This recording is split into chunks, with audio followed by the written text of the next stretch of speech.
మధు పండిట్ దాస్ గారు. ఈ పవిత్ర వేదికపై భక్తి ఉంది, సంస్కృతి ఉంది, సంప్రదాయం ఉంది, ప్రజల సంక్షేమం పట్ల అంకిత భావం ఉంది.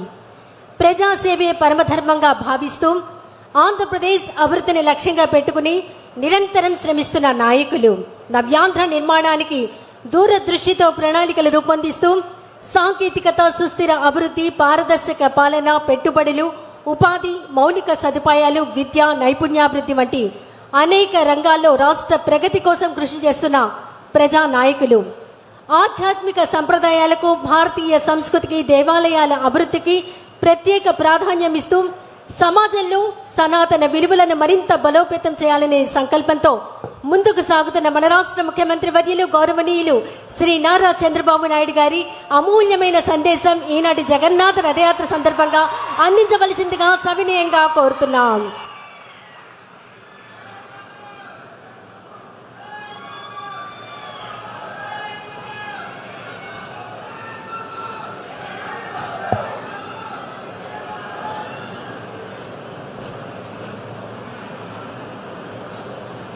हरे कृष्णा.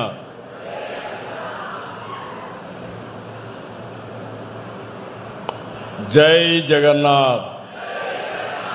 जय जगन्नाथ. जय Jai Jagannath.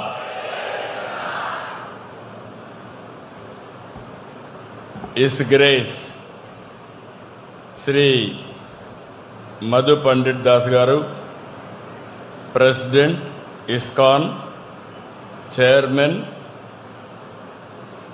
Vrindavan Chandrodaya Mandir, chairman Akshaya Patra foundation, his grace Vamshidhar Das, president Hare Krishna movement, AP central unit president, Mangalagiri cluster, గౌరవనీయులు కేంద్ర మంత్రి చంద్రశేఖర్ గారు, స్థానిక పార్లమెంట్ సభ్యులు కూడా, సహచర మంత్రివర్గ సభ్యులు నారాయణ గారు, స్థానిక శాసనసభ్యులు తెనాలి శ్రావణ్ కుమార్ గారు, శాసనసభ్యులు రామాంజనేయులు గారు, ఈరోజు మనందరం ఒక పవిత్రమైన కార్యక్రమానికి ఇక్కడ సమావేశమయ్యాం. ఇది మనందరి పూర్వ జన్మ సుకృతం. ఎక్కడో పూరికి పోయి అక్కడ జగన్నాథ యాత్రలో మనం భాగస్వాములు కావాల్సిన వాళ్ళు మొట్టమొదటిసారిగా అమరావతిలోనే రథయాత్ర ప్రారంభించాం.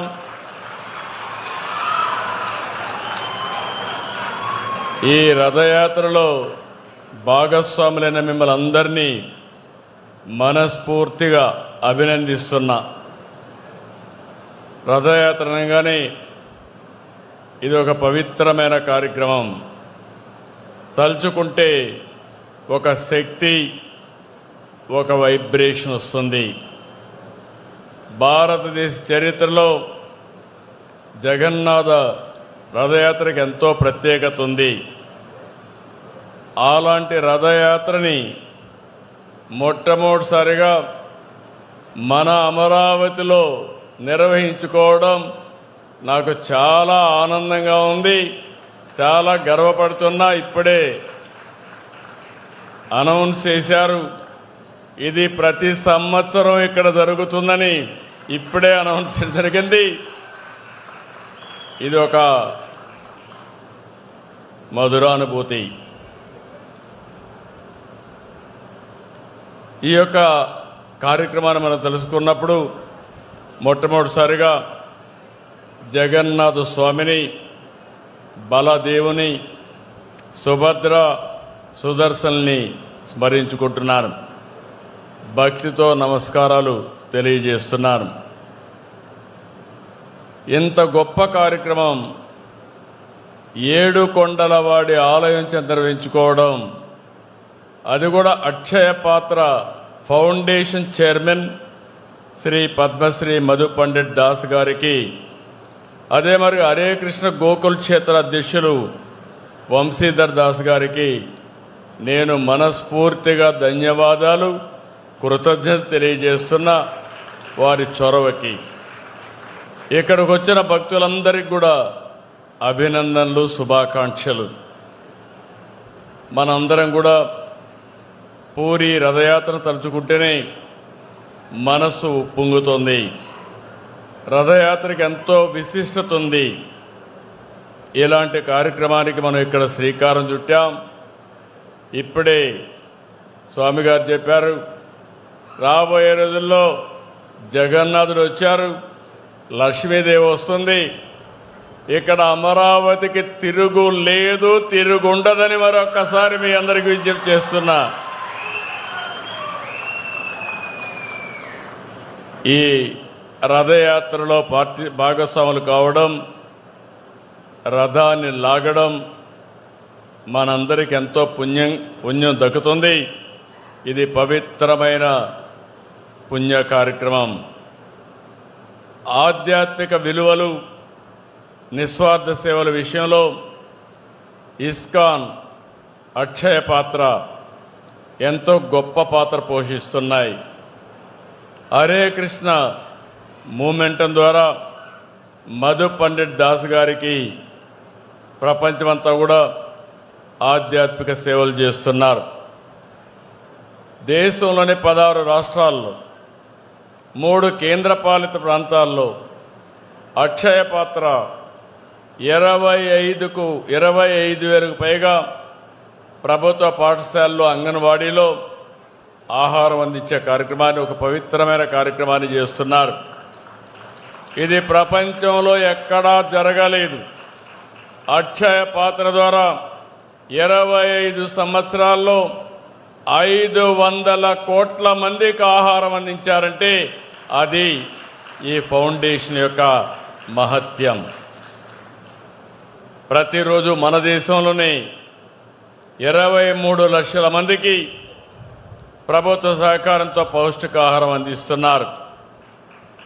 ఆధునిక సాంకేతికత, పరిశుభ్రత, నాణ్యత, సమర్థవంతమైన నిర్వహణకి అక్షయ పాత్ర ఒక ఆదర్శం. 2008 నుంచి సేవలు అందిస్తున్న అక్షయ పాత్ర ప్రస్తుతం మన రాష్ట్రంలో 10 సెంట్రలైజ్డ్ కిచెన్స్ ద్వారా 1,83,000 మందికి విద్యార్థులకి పౌష్టికాహార భోజనం అందిస్తున్నారు. మొన్నే అన్నా క్యాంటీన్ వస్తే ఎవరికిస్తే బాగుంటుందంటే రెండో ఆలోచన లేకుండా ఆ అన్న క్యాంటీన్లో భోజనం కూడా అక్షయ పాత్రకి అప్పచెప్పాం. బ్రహ్మాండంగా నిర్వహిస్తున్నారు. నాణ్యమైన భోజనం పెట్టే పరిస్థితికి వచ్చారు. ఇంకో పక్క మధు పండిట్ దాస్ నాయకత్వంలో కొండలో హరే కృష్ణ గోకుల క్షేత్ర ప్రాజెక్టు రూపొందిస్తున్నాం. తొందరలోనే ఇది పూర్తి అవుతుంది. పెనుగొండలో కూడా ఒక పెద్ద స్పిరిచువల్ సెంటర్గా తొందరలో నిర్మాణం చేయబోతున్నారు.